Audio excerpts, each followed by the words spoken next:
Commission on Higher Education sa dumaraming bilang ng Pilipinong college graduates na walang trabaho.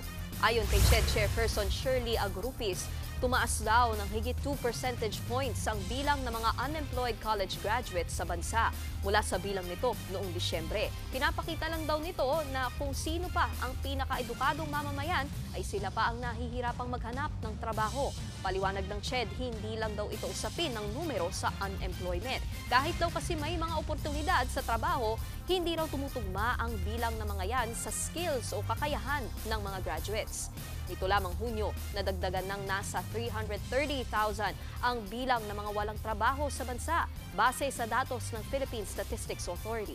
Mga kapatid, Nikki de Guzman po. Para sa pasada ng mga rumaratsyadang balita, mag-follow at mag-subscribe na sa social media pages ng News 5.